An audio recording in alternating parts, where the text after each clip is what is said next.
Poniendo el Evangelio en práctica. Un programa para aprender a amar a Dios sin miedo, con el Padre Manuel Villalobos. Esta homilía llega a ustedes gracias a los misioneros claretianos de la provincia de los Estados Unidos y Canadá. Iniciamos. Muy buenos días, hermanos, hermanas, que domingo a domingo están pendientes de esta reflexión. Soy Manuel Villalobos Mendoza. Recuerden que este ministerio que nosotros realizamos en el Instituto Bíblico Claretiano de las Américas llega a ustedes gracias a la generosidad de los misioneros claretianos de la provincia de Estados Unidos y Canadá. Y como cada domingo, de verdad que es un placer, especialmente la lectura, saborear al Dios encarnado, al Dios que se hace vida, que está con nosotros. Qué palabras tan hermosas, ¿verdad? Para ir entendiendo el misterio de Dios que camina con nosotros, que comparte vida, comparte experiencia. Y esto es lo que es Navidad, el Dios grande que se hace pequeño.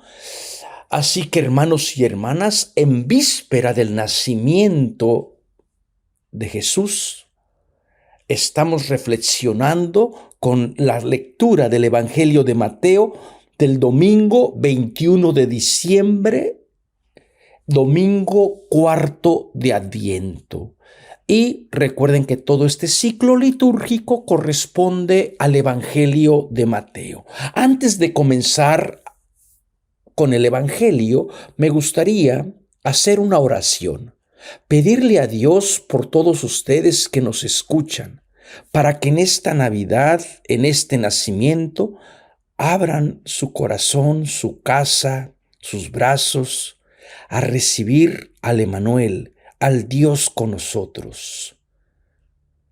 Dios fuente de vida, tú que eres grande, que has querido compartir nuestra historia, que has querido nacer de María Virgen, que has querido incorporarte en nuestro drama, en nuestra vida, en nuestras situaciones a veces de violencia, a veces conflictivas. Te pedimos que tu nacimiento nos llene de alegría, que abramos nuestro corazón, nuestra mente, nuestros brazos, todo nuestro ser, para aceptarte, para recibirte, para que tú nazcas de verdad con una propuesta diferente, una propuesta a favor de la vida. Si en las dificultades de nuestro caminar nos olvidamos de ti, tú nunca te olvides que nosotros no podemos hacer nada sin ti. Todo esto te lo pedimos por el inmenso amor que tú nos tienes y por habernos regalado a Jesucristo, tu Hijo amado, que ahora es hermano, y por acompañarnos a través de la historia con el Espíritu de vida. Amén. ¿Cómo van a celebrar Navidad, hermanos y hermanas? ¿Qué costumbres tienen? Sería interesante ver cómo nuestra gente celebra Navidad. Hace unos días, un par de semanas, estaba en Turquía y me llamó mucho la atención que Turquía, siendo un país musulmán, rápido se puso a decorar. De pronto que salí yo de donde estaba y fue la última semana de noviembre y ya estaba todo decorado. De un día para otro decoraron todo, decoraron los hoteles, decoraron eso con motivos navideños. Y me puse a reflexionar, fíjense cómo la gente celebra Navidad sin Cristo. Y esto a veces nos puede suceder, que le damos tanta importancia a la decoración exterior y nos angustiamos por los regalos y que si el árbol y que si la compra y que si no sé qué. Y se nos fue el significado de que Cristo nazca en nuestro corazón, que esto es lo más importante. ¿Cómo celebran ustedes Navidad? Cuéntenme, ¿qué hacen? ¿Qué costumbres tienen? Espero que se sigan reuniendo como familia, ¿verdad? Que se sigan juntando para celebrar la vida. Que pongan el pesebre, que pongan el nacimiento o el Belén, como ustedes le llamen, y que les recuerde el amor de Dios humanizado, que se hace frágil, que se hace vulnerable, y que este nacimiento nos abra también a nosotros, a que Cristo nazca cada día en nuestro corazón. El Evangelio está tomado de Mateo 1, 18, 24. El nacimiento de Jesucristo fue de esta manera. María, su madre, estaba desposada con José y antes de vivir juntos, resultó que ella esperaba un hijo por obra del Espíritu Santo.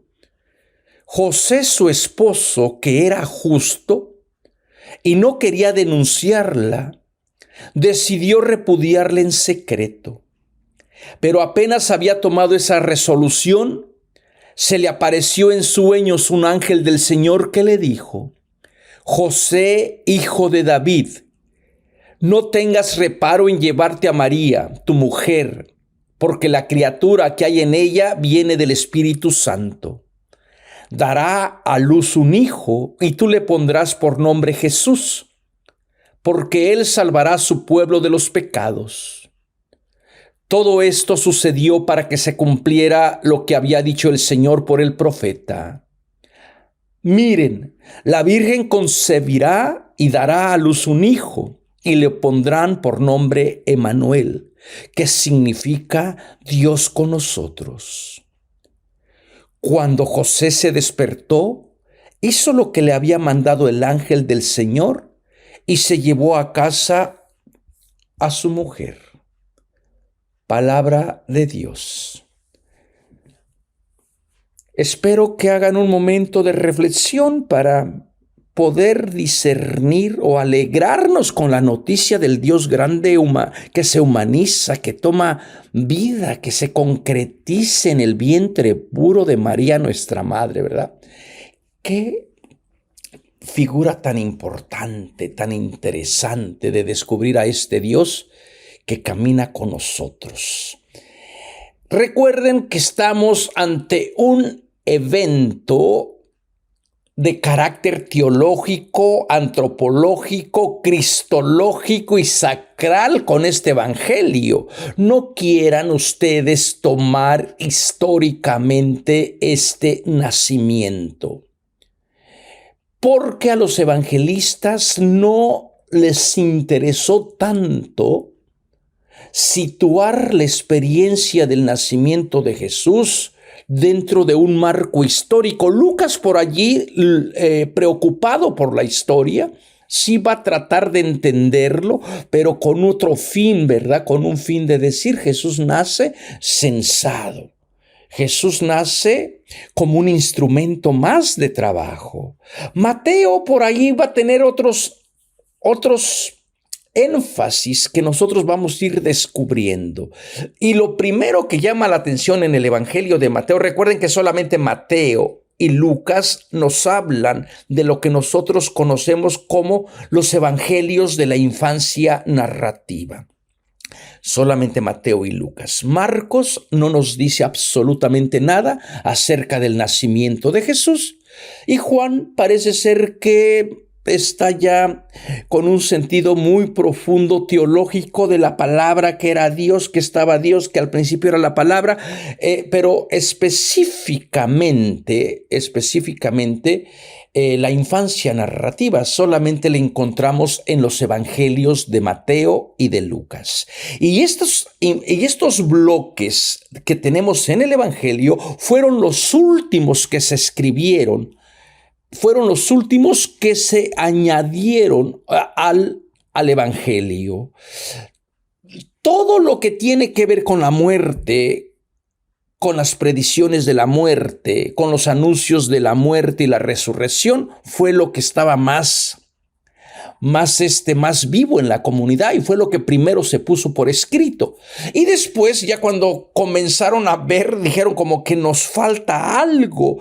Y bueno, pues tenemos que comenzar también a tratar la historia del nacimiento. Así que estas infancias narrativas vienen después, ¿verdad? Del capítulo 1 al 2 en el Evangelio de Lucas, del capítulo 1 al 2 en el Evangelio de Mateo, es donde se centra todas estas narraciones, perícopas acerca de la infancia narrativa, con un fin teológico, no con un fin histórico, ¿verdad? Ya desde ahorita sabemos que Jesús realmente no nació el 25 de diciembre. Todo el mundo, no hay manera de saber exactamente cuándo nació, históricamente hablando. Recuerden que esta es una tradición muy antiquísima, porque Dionisio el Exiguo, cuando se le pidió que hiciera un recuento de toda la historia para poder situar el evento de Cristo, pues parece que se equivocó, porque los elementos que tenían también a mano no tenía todos los elementos que ahora tenemos, ¿verdad? Para situar a alguien dentro de la historia. Entonces parece que los especialistas dicen que hay un margen de error. ¿Por qué se celebra el 25 de diciembre el nacimiento de Jesús? Porque viene de una fiesta de las culturas pagana, de la cultura romana, donde se celebraba el sol invicto, ¿verdad?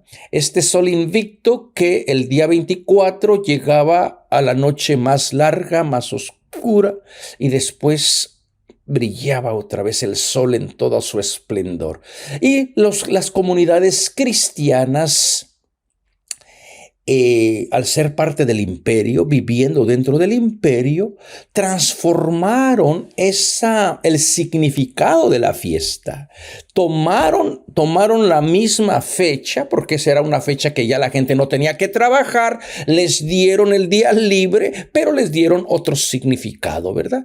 Y comenzaron a decir, bueno, si ellos celebran al sol invicto, nosotros celebremos a Jesucristo, el sol que nace de lo alto, al verdadero sol, a la verdadera luz. Y esta imagen la encontramos mucho en los evangelios y en la Biblia. Dios como luz, Dios, la luz que vence a las tinieblas. Y a la gente le gustó esta idea, y desde muy temprano, bueno, la gente comenzó a celebrar el nacimiento de Cristo. Pero los evangelistas están más preocupados.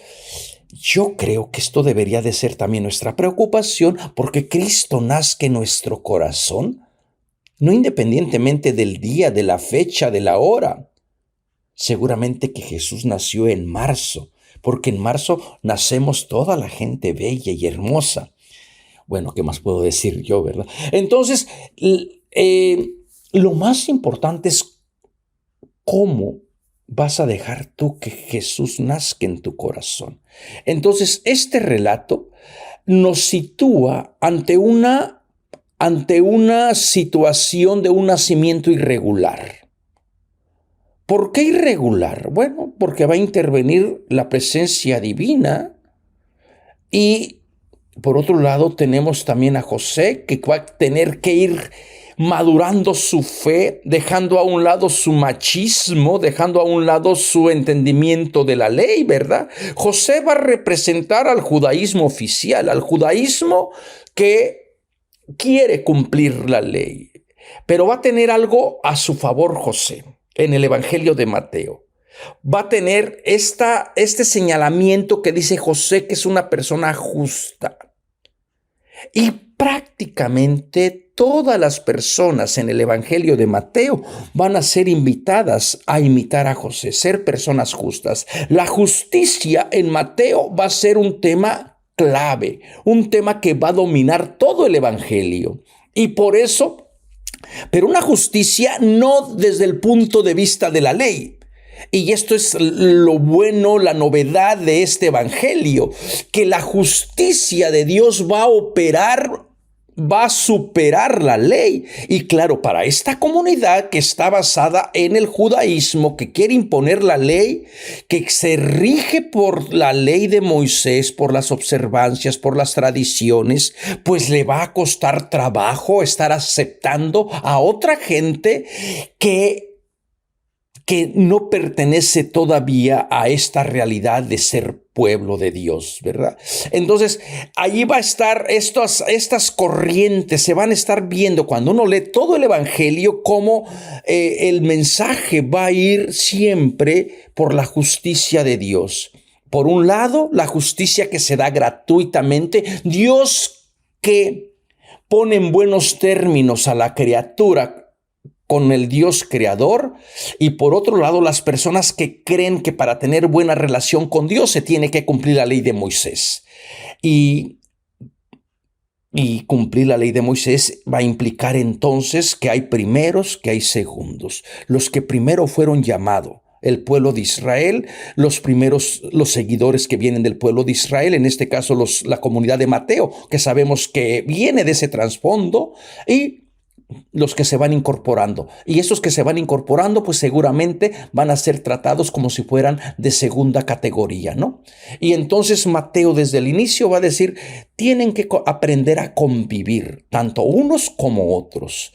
Y por eso José va a representar a este judaísmo oficial, que es justo, la ley es buena, pero desde la experiencia de Jesús, y especialmente Jesús resucitado, va a tener que abrirse a aceptar a todo mundo. Y este nacimiento irregular va a tener que verse también en relación con la genealogía de Jesús, donde aparecen 4 mujeres también irregulares: Tamar, Rahab, Betsabé y la moabita Ruth. 4 mujeres irregulares que no son parte del pueblo, pero que llegan a estar dentro de la historia de la salvación, dentro de la genealogía. Y sigue entonces este nacimiento extraordinario de Jesús con esta visión de decir, en este nacimiento universal, en este nacimiento del Dios grande que se humaniza, va a estar incluida toda la familia humana. Entonces el evangelio de Mateo va a ampliar la visión de Dios. Dios prácticamente va a abrir o va a facilitar el nacimiento universal de todas las personas que crean, que hagan su búsqueda, como enseguidamente nos va a presentar la historia de los magos, de los sabios, que hagan su búsqueda, su recorrido, que busquen, que sigan y que se postren ante Jesús, que le abran su corazón y que le den su persona y que le reconozcan. Entonces, todo esto nos está hablando de una catequesis. Por eso, desde el principio, recuerden que para el evangelista es bien importante que todas las personas sean justas, pero al estilo de Dios, o como Dios entiende la justicia. Por eso vamos a encontrar esas sentencias tan fuertes contra los observantes de la ley, contra la gente que cree tener prioridad sobre las otras personas que se están incorporando. Y solo Mateo les va a decir, si su justicia no supera la de los escribas y fariseos, a su comunidad, fíjense, ciertamente las prostitutas van en el primer lugar. Y yo creo que esto no es una alabanza, ¿verdad? Eso es algo bastante radical. Entonces, la visión de Dios que se abre, y que José, que es hombre justo, hijo de David, según la carne, como dice Pablo, Romanos 1:3, que es judío, José quiere actuar según la ley, en obediencia a la legalidad del propio grupo. Quiere que toda la persona que se va incorporando al nacimiento de Jesús, o a creer o a aceptar a Jesús como su Salvador, su Mesías, su Redentor, lo hagan a través de la ley. Y José va a tener que ir a aprender, o va a tener que abrirse para decir, no, hay otras maneras de ser familia, ¿verdad? Y por cierto, José aquí no pasa desapercibido, aunque no habla, aunque no habla. El silencio no es falta de comunicación, también uno comunica cuando está en silencio. Y por eso a veces la gente dice, interpreta mi silencio. Interpretar silencios no es fácil. Mateo le da gran importancia a José. En Lucas, José pasa en silencio. Prácticamente José está allí solamente de figura de decoración, y quien brilla es María. Aquí pasa lo contrario. Aquí es José porque representa a la comunidad oficial, y que tiene esta comunidad oficial que se mueven todavía por la ley, porque es persona justa, según la carne, es hijo de David según la carne, judío de pura cepa del judío, que cumple todas las expectativas de la ley, y sin embargo va a tener que aprender que en el actuar del nacimiento, en el embarazo de María, está la presencia de Dios. Y con esto Dios también va a desenmascarar ese patriarcalismo, ¿verdad? La familia patriarcal que se va a dar por medio del Padre. Ahora parece que hay algo nuevo que se está dando en la nueva familia de Dios, donde el Espíritu, Dios presente, va a tomar la paternidad del nuevo Hijo, ¿verdad? Entonces aparecen Dios, Espíritu Santo y José, y todo esto para hablar de este nacimiento que va a ser fuente de alegría, fuente de vida. Acuérdense, hermanos, que estamos hablando o interpretando este pasaje en un plano teológico. Si usted quiere tomar estos nacimientos, bueno, aún en el plano de los mitos, que los mitos nos transmiten verdades, ¿verdad? Regularmente la persona cuando habla de mito piensa que es algo, que es una mentira, ¿no? Los mitos fundantes tienen verdad, transmiten verdad. Y así como los grandes héroes de la antigüedad nacían de concepciones virginales, nacimientos extraordinarios, aparecía una estrella, un cometa, brillaba un planeta más que el otro, para decir esta persona va a ser importante.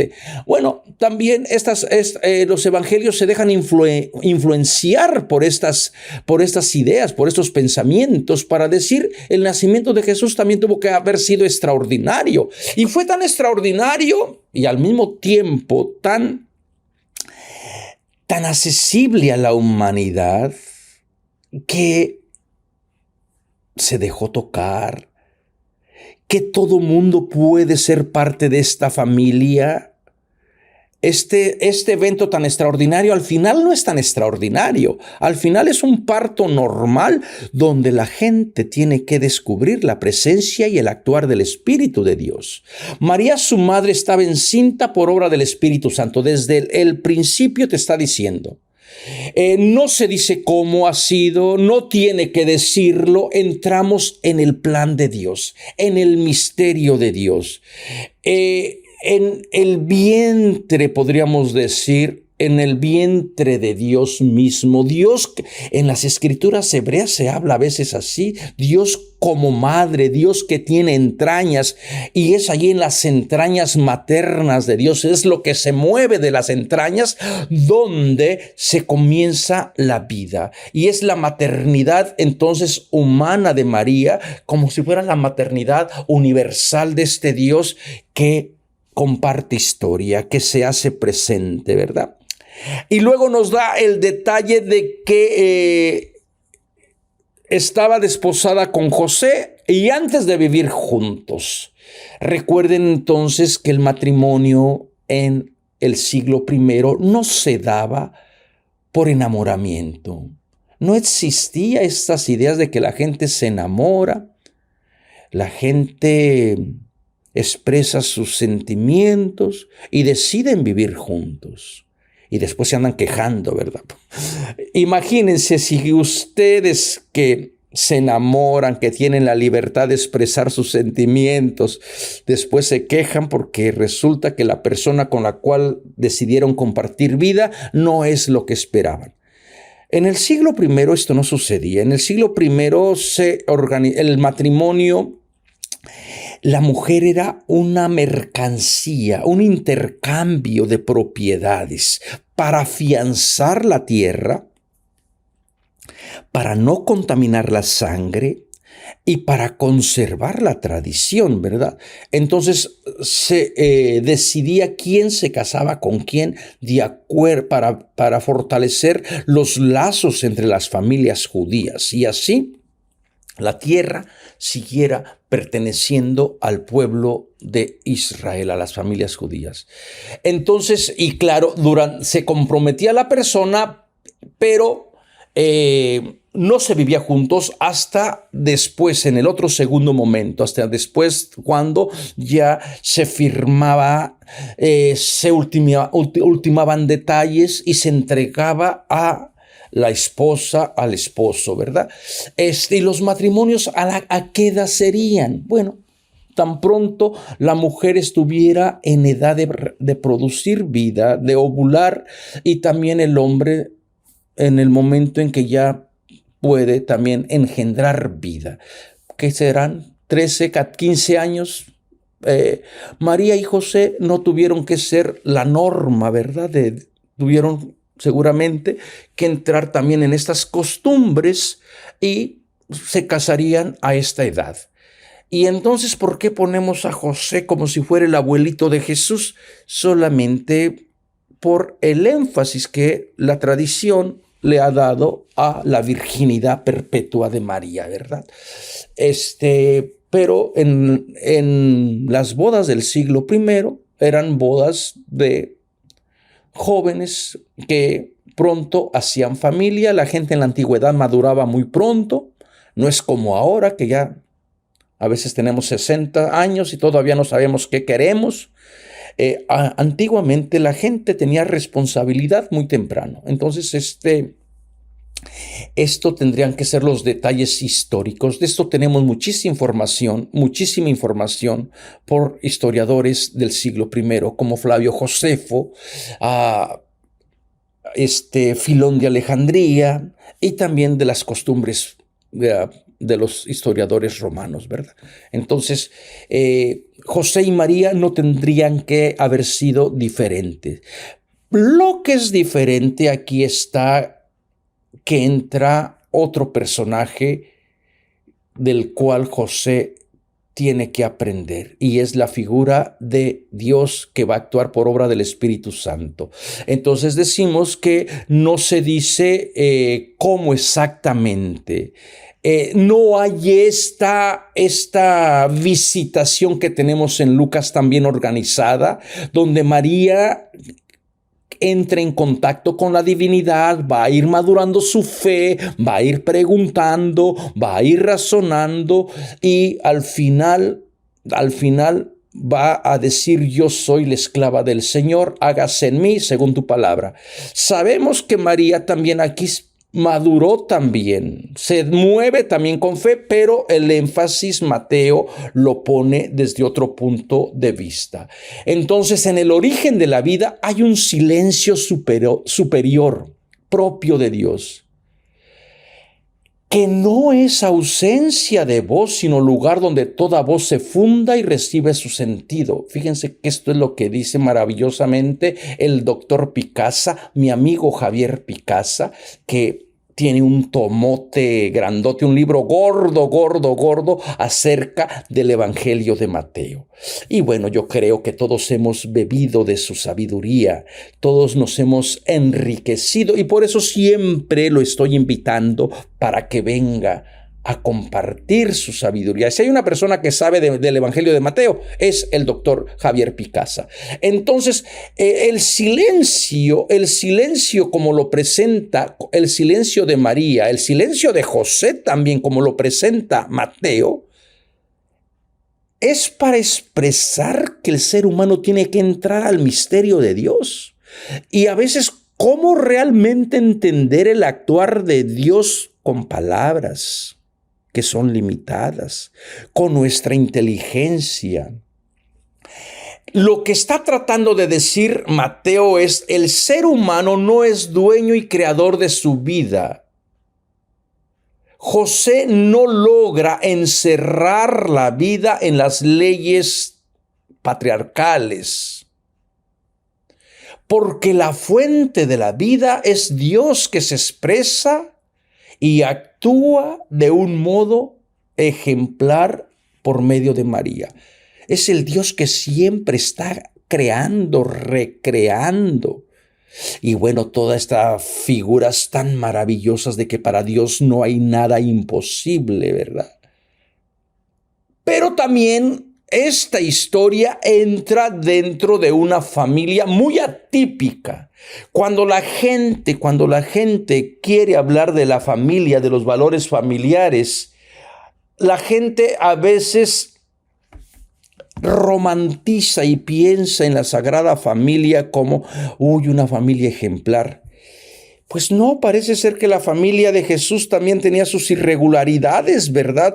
Primeramente escárbale un poco, ya les mostré, ya les dije de las 4 mujeres que son irregulares en la familia de Jesús, entre los ancestros de Jesús. Luego, esta idea de José, que no hay que tomarla a la ligera, que quiere repudiarla. No hay que tomar a la ligera este deseo. En el fondo, ¿qué es lo que está? La comunidad judio-cristiana que quiere repudiar a los que ellos creen que son bastardos, a los que ellos creen que no se merecen por no venir propiamente del judaísmo oficial. Bueno, yo por allí en mi libro sobre la familia de Jesús, José, que es bastante atípica, como la presenta Marcos especialmente, tengo todo un capítulo. Si les interesa, recuerden, está por ahí en Amazon, lo pueden conseguir. Jesús, cuerpo sin órganos, que nunca le hice una presentación a este pobre libro. Para que vean que la familia de Jesús es bastante atípica. No es una familia normal como nosotros pensaríamos. Y con esto también está tratando de decir probablemente los evangelios que la familia se abre a otra realidad, donde todo mundo puede ser padre, madre, hermano, hermana, si se cumple la voluntad de Dios, si se pone en práctica, ¿verdad? Entonces, el padre humano, José, hijo de David, debe de superar el nivel de su justicia según la carne y debe de aceptar a María en gesto de fe. Y bueno, la figura de José también va a recordar la figura de José el soñador. ¿Se acuerdan de aquel muchachito que también tuvo que matar a su ego, Era bastante pedante el José el soñador de allá del libro de la novela del Génesis, ¿verdad? Esta novela del José el soñador y los 2 hermanos que soñaba y que Dios y que interpretaba hasta que fue en la cárcel donde se encontró en su silencio, en su ausencia aparente de Dios, que descubrió desde su vulnerabilidad que no era él el que interpretaba sueños, sino Dios. Y entonces trae a la memoria, el autor trae a la memoria esta imagen del José bíblico, donde Dios va hablando por medio de sueños. Dios va conduciendo a la persona con signos a veces que nosotros no entendemos, pero que debemos de estar atentos.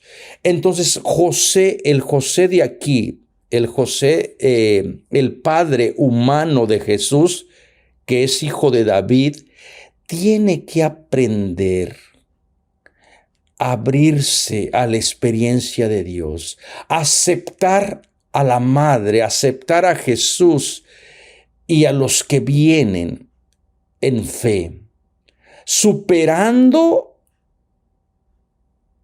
el legalismo y aceptando que en el embarazo de María está la obra de Dios, que María está colaborando en el nacimiento de Jesús y que este nuevo nacimiento universal supera el nacimiento oficial judío. Que María es verdaderamente la madre universal, tanto de los hijos que fueron llamados primeros, simbólicamente hablando, estoy en el mundo simbólico. María se presenta entonces como la madre universal que acoge al pueblo judío representado por el legalismo de José y por otro lado al nuevo hijo que va a nacer. La ley judía que había regulado minuciosamente, obsesivamente la identidad de cada persona, de cada miembro, de quién pertenece a quién, de qué tribu se viene y hay que cumplir la ley, hay que circuncidar a todo mundo, queda superada con este nuevo nacimiento. Porque este nuevo nacimiento es por el Espíritu de Dios. El Espíritu que es creatividad, que es apertura, que es universalidad para aceptar a todo mundo. Entonces María va a superar también el nivel patriarcalismo legal de José, porque María va a estar abierta al plan de Dios. Seguramente que tuvo que haber hecho su proceso, como se manifiesta en el Evangelio de Lucas, haber madurado su fe y para decir también aquí, coopero contigo. Aparentemente María está en silencio, pero este silencio es de obediencia al plan de Dios. Este silencio es apertura al Espíritu Santo. A través de la mujer María se supera entonces la ley legal de José y viene a expresarse el amor, la energía creativa de Dios. Y va a desplegarse entonces, si es el Espíritu de Dios que está actuando en el vientre de María, creando, procreando, engendrando no solamente a Jesús, sino a la nueva comunidad, entonces ya desde aquí va a anunciar el poder del Espíritu que va a tener influencia en la comunidad de Mateo. Y por eso vamos a encontrarlo en tres momentos muy, muy claves, el poder del Espíritu de Dios, ¿verdad? Que va a ser en el momento, ahorita en el nacimiento, en el bautismo de Jesús, cuando el Espíritu va a descender y va a legitimar a Cristo como el Hijo amado de Dios, y después en el Jesús resucitado, cuando el Espíritu se da a toda la humanidad, a la nueva familia universal. Movido por el Espíritu, vayan y hagan discípulos en la gran comisión, ¿verdad? Bueno, no sé si espero que no los esté confundiendo, porque está densa, el nacimiento de Jesús está plagado de teología, es muy denso, muy denso. Entonces lo que estoy tratando de decirles que este nacimiento simbólico, teológico, es una apertura para aceptar, para que esta comunidad de Mateo, que viene del judaísmo, acepte, se abra a todos los otros nacimientos que se van a ir incorporando a la función del Espíritu de Dios, ¿verdad? A la función de entender que detrás del nacimiento de Jesús está el poder de Dios. El Espíritu Santo es el Espíritu Santo que le va a dar la certeza a José. Y fíjense cómo este Espíritu también acompaña a José. Acuérdense, José es símbolo del judaísmo oficial que se mueve todavía por la ley del legalismo, y para esta comunidad le interesa efectivamente que la ley se cumpla, que las profecías se cumplan, y por eso también el autor les va a decir, no hay problema, aquí te voy a dar la certeza de que este Espíritu ha estado acompañando a ustedes, pero ahora también se abre. Este Espíritu no es otro del que había hablado la profecía de Isaías. El Espíritu Santo aparece entonces como el que da vida. Y María, de una manera silenciosa, acoge en su seno al dador de la vida, al fruto del Espíritu, y que es vida. Y se le revela a José. Entonces acuérdense que justamente con las mismas categorías que se reveló Dios antiguamente al José cuando estaba al José del Génesis, que Dios va actuando por medio de la vida. Y la certeza de que este espíritu es ante todo paz, tranquilidad. No temas a recibir a María, tu esposa, porque ella forma parte de la acción del Espíritu. El Espíritu en María se recrea, el Espíritu en María hace cosas extraordinarias. Y para que conste de que este Espíritu es el mismo que se había hablado en los profetas, viene a identificar la acción del Espíritu con el Emanuel, con la experiencia fundante de Israel. Por eso va a recibir el nombre del Emanuel, Dios con nosotros, haciendo una mención a Isaías 7:14. Y también le va a servir para esta comunidad que se sentía huérfana, la comunidad de Mateo que se sentía huérfana, que se preguntaba ¿dónde está Dios? Si el templo fue destruido, nos están desplazando, nos están persiguiendo, nos están llevando a los tribunales, nos están sacando de las sinagogas por confesar el nombre de Cristo Jesús. Sienten este sentido de orfandad. Entonces Mateo encontró la manera de decirle: Dios nunca te abandona. Dios siempre está contigo. Pase lo que pase, Dios con nosotros. Pero este Dios con nosotros, así como está contigo, con este pueblo que viene del trasfondo judío, también este Dios con nosotros está con los paganos que están creyendo en Cristo Jesús.